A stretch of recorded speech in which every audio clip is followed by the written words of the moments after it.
Okay, അപ്പോൾ എന്തൊക്കെ spare മാറിയിട്ടുണ്ട് ഇതിൽ? നമ്മൾ നോർമലി റീസ്റ്റോർ ചെയ്യുമ്പോൾ മാറുന്ന കുറച്ച് പാർട്സുകളുണ്ട്. അതായത് ഇപ്പോൾ ഫോർക്ക് ഓയിൽ, കോണമ്പാൾ, 2 brake shoe, cables, throttles, switches, foot rest, indicators, അങ്ങനെ ഒരുപാട് സാധനങ്ങൾ.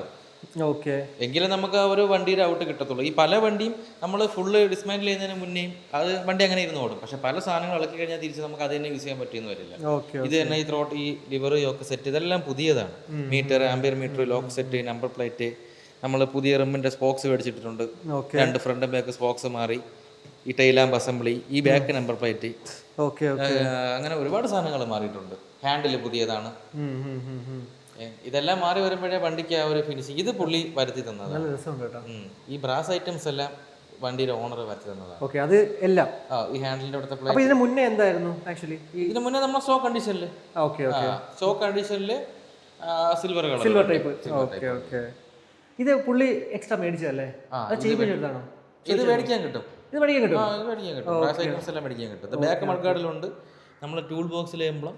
ഒരു ചെറിയൊരു സംശയം ചോദിച്ചോട്ടാ, ഈ ഒരു ഡിസൈൻ പഴമയെ സൂചിപ്പിക്കാൻ വേണ്ടിയാണോ ഇങ്ങനെ വെച്ചേക്കുന്നത്, അതല്ല ഫിനിഷ് ഇല്ലാത്തതാണോ? അത് ഫിനിഷ് ഇല്ലാത്തതാണ്. അല്ല, ഓക്കെ, പറയൂ. പുതിയത് നമ്മൾ പൊട്ടിച്ച് ഫിറ്റ് ചെയ്തതാണ്. Okay okay. ഇത് ജെനുവിൻ പാർട്ട് അല്ലല്ലോ അല്ലേ? ജെനുവിൻ പാർട്ടൊന്നുമല്ല. ഓക്കെ. ഇതെല്ലാം കസ്റ്റമർ വരുത്തി തന്നതാണ്. അതായത് മറ്റേ വണ്ടിക്ക് ഞാൻ ഈ പറഞ്ഞ 2 സൈലൻസർ വെച്ച് ചെയ്യുന്നു പറഞ്ഞു, KBT. അതിന് പുള്ളി ഒരുപാട് parts, mud guards, tank, seats, ഒരുപാട് സാധനങ്ങൾ പുള്ളി വരുത്തി തന്നു. അപ്പൊ അതിന്റെ കൂട്ടത്തിൽ ഇതിനും കൂടെ പുള്ളി വരുത്തി.